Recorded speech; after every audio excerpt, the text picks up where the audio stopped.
अस्सलाम वालेकुम students, how are you? क्या हाल है आप लोगों के? आज का हमारा topic absolute potential energy 7 marks का आता है और ये करंट सिनेरियो में जो है वो 2 मरतबा आया है। अभी रिसेंटली सप्लीमेंट्री पेपर में आया है, इसलिए ये इम्पॉर्टेंट बन गया है 2020 के लिए।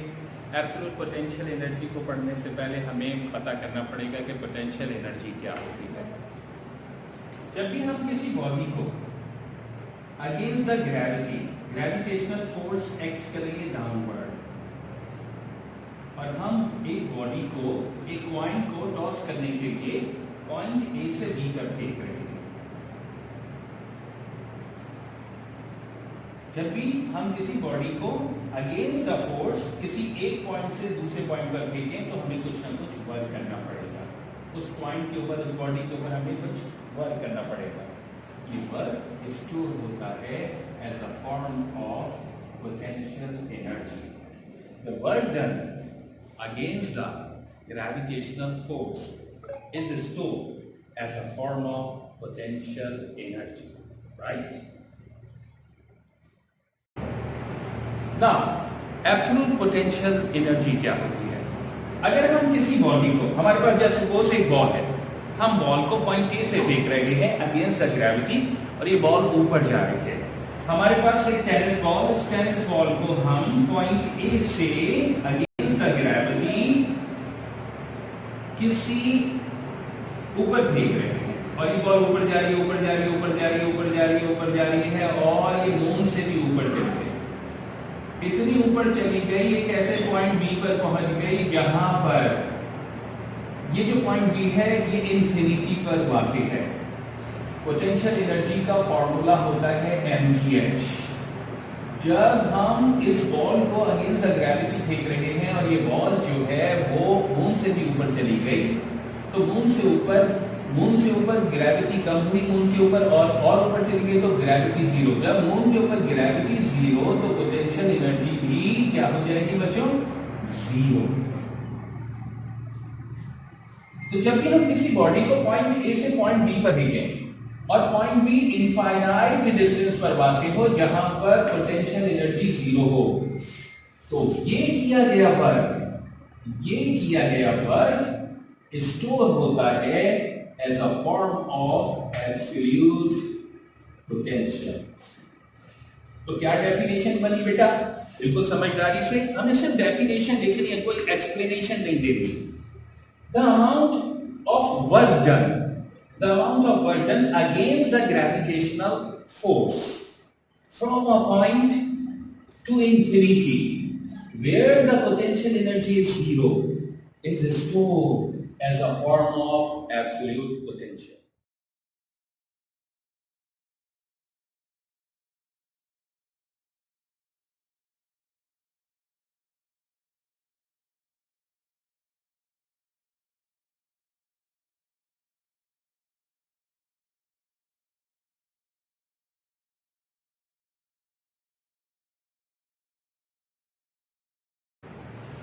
Derivation. In order to derive the equation for absolute potential energy, we consider a body of mass m which is moved from point A to point B against the gravitational field. The value of G is varying, decreasing point to point from A to B. Therefore, we can't calculate work directly by using this formula. हम इस फॉर्मूले को direct इस्तेमाल नहीं कर सकते क्योंकि G की वैल्यू या फोर्स की वैल्यू ग्रेजुअली कम होती चली जा रही है। To overcome this problem, the entire displacement is divided into a small interval such that the value of force in each interval becomes constant, right? जिस तरह से हम स्केल को इस तरह से डिवाइड करते हैं, पहला पॉइंट जीरो, छोटे छोटे सेगमेंट ले लेते हैं, इस तरह से सेगमेंट ले लेते हैं कि हर 2 इंटरवल का, ये पहला पॉइंट हो गया 0.10 और इसका डिस्टेंस आया 0.1, फिर दूसरे पॉइंट का डिस्टेंस भी 0.1, फिर तीसरे पॉइंट का 2 और 3 का डिस्टेंस भी 0.1। तो जिस तरह से हम स्केल की डिवीजन इस तरह से करते हैं कि हर दो इंटरवल का जो डिस्टेंस है 0.1 रहता है, रिमेन कांस्टेंट रहता है, बिल्कुल इसी तरह से हम ए और बी के इंटायर डिस्प्लेसमेंट को इस तरह से डिवाइड कर रहे हैं कि हर पॉइंट पर ग्रेविटी की वैल्यू कांस्टेंट रहे, राइट। देयरफॉर पहले हम ए और ए जो कि पॉइंट 1 पर वाक़ है, राइट, जिसका डिस्टेंस है r1, पहले हम 1 और 2 के दरमियान वर्क कैलकुलेट करेंगे, फिर 2 और 3 के दरमियान वर्क कैलकुलेट करेंगे, 4 के दरमियान वर्क कैलकुलेट करेंगे, n-1 और n के दरमियान कैलकुलेट करेंगे वर्क। और क्योंकि वर्क एक स्केलर क्वांटिटी है, इसलिए total work A to B का टोटल वर्क मालूम करने के लिए हम उसको उठाकर ऐड कर देंगे। इस तरह से हम ए और बी के दरमियान टोटल वर्क हमको हासिल हो जाएगा, राइट। वर्क मालूम करने के लिए हमें फोर्स का पता होना चाहिए, और फोर्स के लिए हम दो मासेस हैं हमारे पास, अर्थ मौजूद है, अर्थ का मास है मास ऑफ अर्थ me, और बॉडी का मास है m। तो न्यूटन्स लॉ ऑफ ग्रेविटेशन लगाकर हम इन दोनों मासेस जिसका डिस्टेंस r1 है, पहले न्यूटन्स लॉ ऑफ ग्रेविटेशन लगाएंगे, पहला फोर्स मालूम करेंगे, फिर दूसरी फोर्स मालूम करेंगे, फिर average force and then work.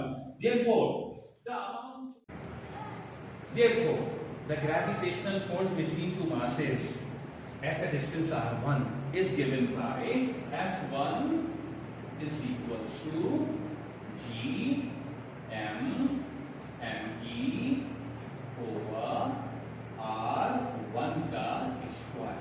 Similarly, the gravitational force at a point 2 G M me over r2 का स्क्वायर, राइट। पहले हमने यहां से यहां इन दोनों के दरमियान फोर्स कैलकुलेट की, और अब बॉडी को हमने 1 से मूव किया 2 पर, और यहां पर ग्रेविटेशनल फोर्स कैलकुलेट की। The average gravitational force, average force मालूम कर लेंगे, F is equals to F1 plus F2 divided by 2। Simplification बेटा वैल्यू पुट कर देते हैं बच्चों, वैल्यू पुट की F is equals to 1/2 बाहर ले लिया, G M me over r1 का स्क्वायर और plus G M me over r2 का स्क्वायर। G M को कॉमन भी ले लेते हैं, F G M me over 2 into 1 over r1 का स्क्वायर प्लस 1 over r2 का स्क्वायर, राइट। वैल्यू पुट कर देते हैं, यहाँ पे आप F is equals to G M me over 2 into LCM ले लिया r1 square plus r2 square divided by r1 square r2 square.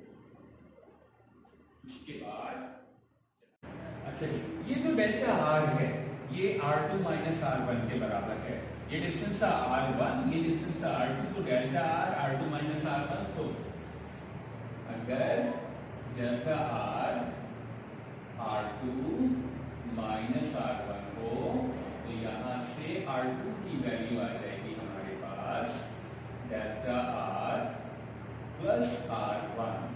इसको हम इस इक्वेशन में पुट कर रहे हैं, तो हमारे पास फोर्स की वैल्यू आ जाएगी F G M me over 2 into r1 का स्क्वायर प्लस r2 की जगह डेल्टा r प्लस r1 का होल स्क्वायर बचो, whole square divided by r1 का स्क्वायर r2 का square. a plus b whole square का फॉर्मूला ड्रॉप कर लिया, F is equals to G M me over 2 square plus delta R square plus 2 delta R into R1 plus R1 का square divided by R1 का square R2 का square. इसके बाद delta R पहले ही बहुत small quantity है और यहाँ पे डेल्टा आर स्क्वायर लिया जा रहा है, तो जब भी हम किसी छोटी चीज का स्क्वायर लेते हैं वो और ज्यादा छोटी हो जाती है, तो इस इक्वेशन में हम डेल्टा आर स्क्वायर को निगलेक्ट कर देंगे। तो there delta R square is approximate 0, very small quantity। तो हमारे पास फोर्स की क्वांटिटी आ गई F G M M E over 2 into R। ये R1 स्क्वायर, ये R1 स्क्वायर, तो ये आ गया आपके पास 2 R1 square plus 2 delta R R1 over R1 square R2 square, right? F is equals to G M M E over 2। यहाँ से हमने 2R को कॉमन ले लिया, right? 2R को कॉमन ले लिया तो into 2R को लिया कॉमन, तो हमारे पास वैल्यूज बची आपकी R1 plus delta R divided by R1 square R2 square। और हमको पहले पता है कि ये यहाँ पे इससे हम वैल्यू निकाल सकते हैं। R1 प्लस डेल्टा R जो है R1 प्लस डेल्टा R2 के बराबर है बेटा, तो ये वैल्यू यहाँ पे पुट कर देंगे। तो F is equals to G M M E over 2 into 2R1 R2 upon R1 square R2 square, right? R1 से एक R1 कैंसिल, R2 से एक R2 कैंसिल। जी यहाँ के बाद F is equals to G M M E upon 2 से 2 cancel हो जाएगा ये बेटा, तो ये आ गया हमारे पास GMEM upon R1 over R2। ये है आपके पास average force between point 1 and 2। Now the work done between 1 to 2 is given by work done का फॉर्मूला W 1 to 2 बेटा 1 से 2 के दरमियान किया गया वर्क हो जाएगा हमारे पास F डॉट R या F डॉट S, और हमको पता है A डॉट B हमारे पास इक्वल होता है AB cos थीटा के। तो यहाँ पे जो इक्वेशन आ जाएगी वर्क डन की F1 to 2 is equals to F S cos theta, और cos थीटा वैल्यू पुट कर देते हैं 1 to 2 is equals to F की वैल्यू आई हमारे पास G M E over R1 R2, और S जो है वो है डेल्टा R, राइट? और हमारे पास जो एंगल है, देखो बेटा ग्रेविटेशनल फोर्स एक्ट कर रही है डाउनवर्ड, और हम जो बॉडी को लेके जा रहे हैं अगेंस्ट द ग्रेविटी अपवर्ड, दोनों एक दूसरे के अपोजिट हैं, तो एंगल जो बनेगा वो 180 डिग्री। तो यहाँ पर इन दोनों का जो एंगल आएगा बच्चों वो आ जाएगा हमारे पास, खुदा करे जो एंगल आ जाएगा हमारे पास delta R into cos 180, cos 180 minus 1 के बराबर कॉस 180 जो है माइनस 180 माइनस 1, तो वर्क आ गया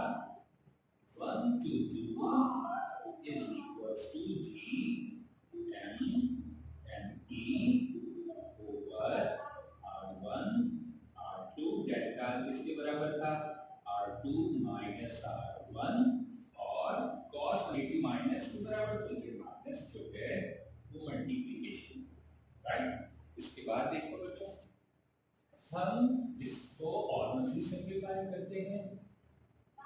क्या करते हैं जनाब, work done 1 to 2 is equals to minus GM ME into, ये जो मल्टीप्लाई हो रहा था हमने इसको दोनों से मल्टीप्लाई कर दिया, तो ये आ गया R2 ओवर R1 R2 और minus R1 upon R1 R2। R2 से R2 कैंसिल, R1 से R1 कैंसिल, वर्क डन आ गया हमारे पास minus GM ME into 1 over R1 minus 1 over R2। ये आया आपके पास amount of work done from 1 to 2, right? Similarly, the amount of work done from 2 to 1, यहाँ पे एक चीज काफी और है कि पहले 1 था तो यहाँ पे 1 और 2 बाद में था तो यहाँ पे 2। Similarly, boys, friends, similarly the amount of work done from 2 to 3, पहले 1 to 2 हो गया, 2 to 3 is given by W is equals to 2 to 3 is equals to minus G M E into, क्या होगा, पहले अब 2 है तो 1 over R2 minus 1 over R3। देखो हर पॉइंट के बाद पहले पॉइंट माइनस में, पहले पॉइंट का सेकंड पॉइंट माइनस में है और दूसरा पॉइंट जो है वो प्लस में आ रहा है, तो ये आखिर में एक दूसरे से कैंसिल हो जाएंगे। इसी तरह से अब जो नेक्स्ट टर्म होगी उसके अंदर प्लस 1 over R3 होगा तो वो कैंसिल हो जाएगा। तो similarly now finally the amount of work done, अब इस पॉइंट पे पहले हम 1 से 2 पे पहुंचे, 2 से 3 पे पहुंचे, अब 3 से 4 पे करने के बजाय डायरेक्ट आ जाते हैं। the amount of work done n minus 1 to n is given by the amount of work done W n, छोटा वाला पहले लिखा, n minus 1 to n is given by minus G M ME, क्या बनेगा बोलो सारे, कॉपी पेन से लेके बैठना है इस इक्वेशन को, तो क्या बनेगा 1 ओवर, बोलते जाओ, r छोटा वाला पहले n minus 1 minus 1 over r n, right. अब हमारा यहाँ तक का वर्क हो गया था। अब next line, the total amount of work done, the total amount of work done from A to B is given by, क्योंकि वर्क एक स्केलर क्वांटिटी है, टोटल वर्क इज हमको फाइंड करना है और टोटल वर्क उठा मालूम करने के लिए हमने जितना भी वर्क कैलकुलेट किया उस सबको उठाकर ऐड कर रही है। तो इक्वेशन क्या हो जाएगी, वर्डिंग लिख लेना, the total amount of work done from point A to B is given by, the total amount of work done from point A to B is given by W A to B. W A to B is equals to W1 to 2 plus work 2 to 3 plus dotted plus work n minus 1 to n। सब की value put कर रहे हैं बच्चों, सब में minus का G N E common आ रहा है तो हमने भी कॉमन ले लिया, W A to B is equals to minus GM ME, GM ME common ले लिया, पहले वर्ड से बचा, बोलते था 1 over R1 minus 1 over R2, दूसरे से बचा बेटा plus 1 over R2 plus 1 over R3 plus dotted 1 over Rn minus 1 और प्लस हमारे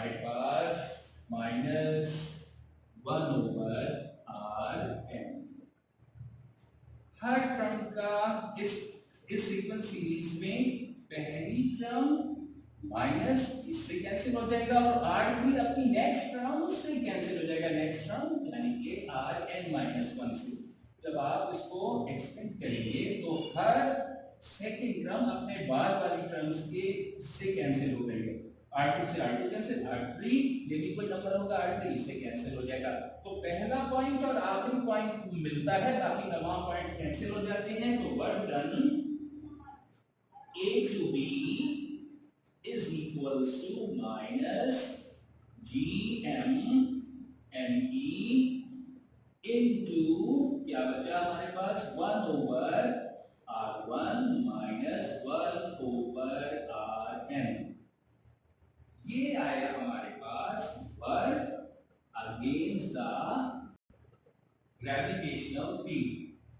This work is stored. This work against the gravitational force is stored as a form of potential energy. तो हमारे पास ये जो वर्क हुआ है, ये सारा का सारा वर्क जो है ये स्टोर हो रहा है as a form of potential energy। दोबारा से सुनो, this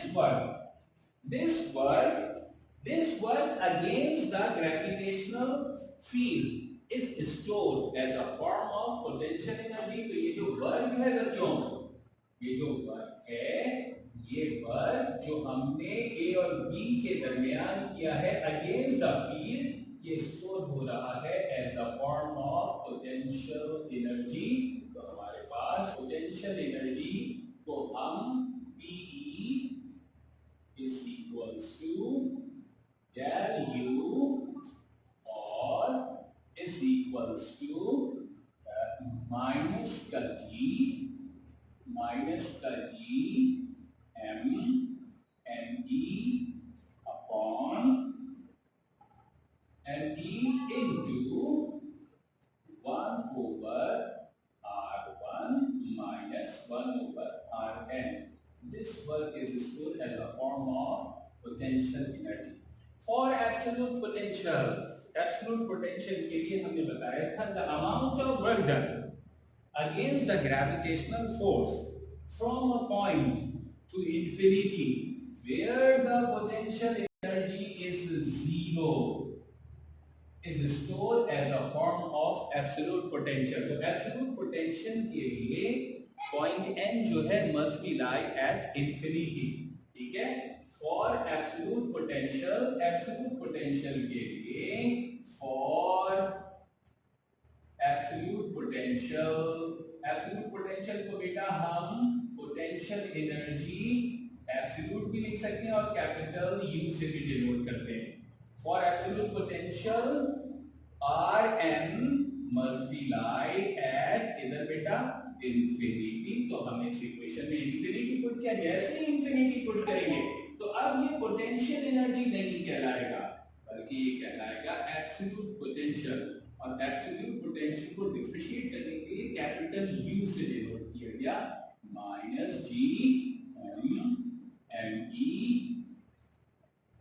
into 1 over R1 minus 1 over infinity, right?